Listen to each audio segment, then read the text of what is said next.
안녕하세요. 김태훈의 현명한 주식 투자 방송 시작하겠습니다.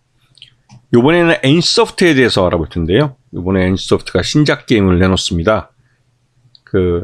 Throne and Liberty라고 이 콘솔 게임인데요. 우리가 일반적으로 닌텐도 게임기 같은 그런 게임기에서 작동되는 게임입니다.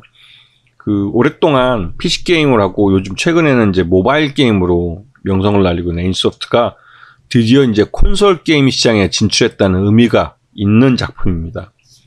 그래서 이 콘솔 게임인 이 TL이라고 그냥 약자로 말씀드릴게요. TL을 요번에 아마존 게임즈라는 미국 게임 회사죠. 이 퍼블리싱 하는 회사인데요. 여기다가 계약 체결을 통해서 북미 시장에 진출합니다. 이 콘솔 게임은 우리나라뿐만 아니라 일본이나 북미 시장이 굉장히 큰 시장이에요. 유럽 시장도 마찬가지고요. 그래서 콘솔 시장이 굉장히 활성화되어 있는 시장에 진출했다는 게 의미가 있는 그런 계약입니다. 5년 동안 이제 구체적인 내용은 공개하지 않지만 그래도 꽤 상당한 금액이 이제 NC소프트에 유입될 수 있는, 그리고 기존의 과금 시스템과 다른 이 온라인 게임이 갖고 있던 그 과금 시스템에 대해서 2021년에 고객들이 굉장히 반발이 심했고 그것 때문에 굉장히 홍역을 치렀는데요. 그런 면에서 이제 이 콘솔 게임에 진출한 것은 아주 색다른 의미가 있습니다. 이 콘솔 게임이 전체 시장에서 모바일 게임이 다음으로 큰 시장으로, 우리에는 어릴 때 그냥 닌텐도 게임기 갖고 놀던 기억이 이제 다일 텐데요. 미국은 성인이 돼서도 계속 닌텐도 게임기, 그러니까 이런 콘솔 게임기를 갖고 많이 놀고 있습니다. 그래서 이제 마이크로소프트가 이런 게임 사업에 뛰어든 것도 가장 큰 이유가 되기도 하고요. 자, 이 손익 구조를 보게 되면 NC소프트는 전체적으로 작년 2022년은 신작 게임을 발표한 게 없기 때문에 마케팅 비용이 굉장히 줄어들었어요. 그래서 작년에는 순이익이 많이 났습니다. 전체적으로 매출 외형도 커졌고 영업이익도 늘었고 당기 순이익도 늘어나서 2022년도는 그래도 나름대로 장사를 잘했다라고 평가를 받지만 게임 업체가 신작 게임을 내놓지 못했다는 점에서 2022년도는 말 그대로 회사를 정비하는 한 해로 감안되기 때문에 주가가 계속 흘러내렸죠. 자, 이 NC소프트의 주요 게임 신작 라인업을 보겠습니다. 대부분 보게 되면 2022년에 신작 게임이 나온 게 없다는 것을 알게 될 겁니다. 그리고 대부분 2021년에 발표를 했는데요. 2021년도에 모바일 게임들을 발표했을 때 그 당시에는 별로 시장에서 먹히지 못했어요.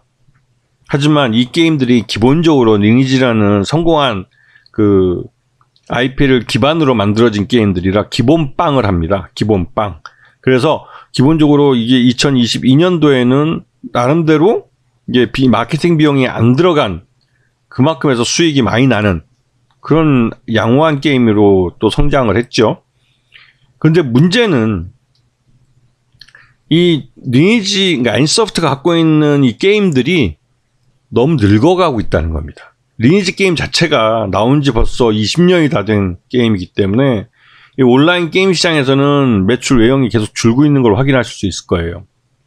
그리고 리니지 M과 리니지 2M, 그리고 리니지 최근에 나온 W, 이게 가장 최근에 나온 건데 이 W만 W에 대한 매출 의존도가 점점 커지고 그 이외에는 점점 줄어드는 걸 확인할 수 있어요.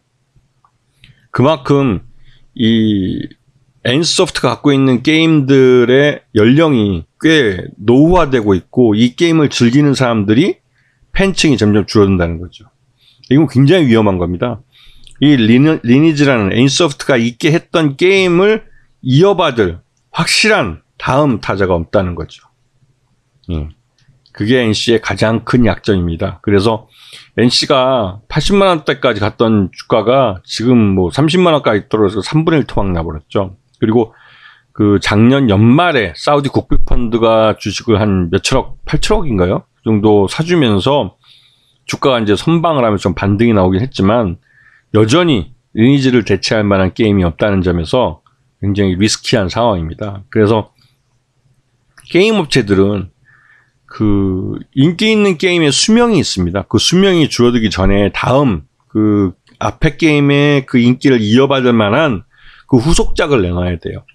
NC소프트는 그런 후속작이 없다는 게 가장 큰 리스크입니다. 이걸 계속 온라인 게임에 성공했던 NC소프트의 그 리니지를 모바일 게임으로 이식하고 모바일 게임 다시 또 비슷한 유형으로 만들어서 또 이 다른 뭐 2나 이렇게 계속 연장해서 나오는, 그러니까 그 게임 이용 게이머들이 좀 식상해하는 그런 측면이 있습니다. 그게 이제 NC소프트의 할인 요인으로 작용하고 있죠. 그런데 이번에 TL이라는 그 콘솔 게임을 처음으로 콘솔 시장에 내놓으면서 이 런칭했다는 게, 이게 히트를 치면 NC소프트 전체 그 주가를 부양하는 효과가 나올 수 있어요.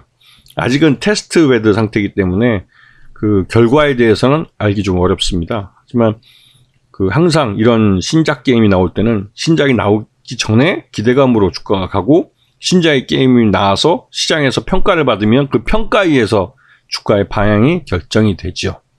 그렇기 때문에 NC소프트는 기회와 위기, 위기와 기회가 동시에 존재하고 있는 그런 주가대라고 할 수 있습니다. 그리고 작년 실적 기준으로 봤을 때 적정 주가를 한 41만 원 정도로 평가되기 때문에 지금 주가가 이 위로 치고 올라갈 만한 모멘텀이 없다면 주가는 이 박스권에 갇혀서 움직일 가능성이 커요. 등락을 해도 뭐 지난번 직전 고점이 한 6, 7만 원? 그 정도에서 뭐 더 이상 올라가지 못하고 흘러내리고 이게 반복될 가능성이 크죠. 그래서 이 신작 게임이 없다는 거, 이게 가장 큰 약점인 것 같습니다. 자, 오늘 방송 여기서 마치겠습니다.